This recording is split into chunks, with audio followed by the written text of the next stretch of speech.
আমরা আল্লাহর প্রতি শুকরিয়া আদায় করি আলহামদুলিল্লাহ। এবং আপনাদের অসম্ভব প্রচারণার মাধ্যমে আপনারা লক্ষ্য করেছেন যে গতকাল রাতেই আমাদের ঐতিহাসিক সোহরাওয়ার্দী উদ্যান কানায় কানায় পরিপূর্ণ হয়ে গেছে।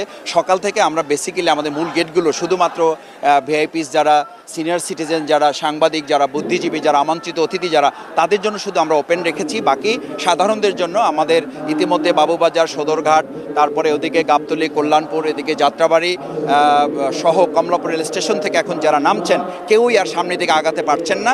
এটা আপনারাই আপনাদের ক্যামেরার মাধ্যমে দেখিয়েছেন এবং আপনাদের মাধ্যমে আমরা জানতে পেরেছি, আমাদের তথ্য বিভাগ আমাদেরকে এটা জানিয়েছে।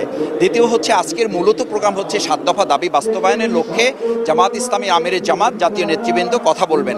সেখানে আমরা জোট, তো এখানে স্টেজেই একটা জোট হবে।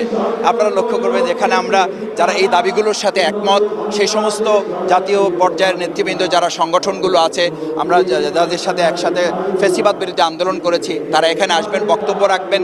তো আর মানে এই জোটের ব্যাপারটা মূলত যখন আরও সামনের দিকে নির্বাচনের রোডম্যাপ প্রকাশিত হবে বা রোডম্যাপের দিকে আস্তে আস্তে আগাবে, তখন জোটের ব্যাপারটা আরও পরিষ্কার হবে এবং জোট তখন আরও ম্যাচিউরড হবে। সুতরাং সেই জায়গাটা আজকে আমিরে জামাত বা নেতৃবৃন্দের পক্ষ থেকে ডিক্লারেশনের জন্য আজকের প্রোগ্রাম ব্যাপারটা এরকম নয়। তবে আজকের এটার মধ্য দিয়ে আগামী দিনে কী ধরনের জোট হতে যাচ্ছে তার একটা চিত্র এখান থেকে জাতির কাছে মেসেজ যাবে বলে মনে করি এবং জাতীয় একটা মেসেজ এখান থেকে তারা ধারণ করতে পারবে।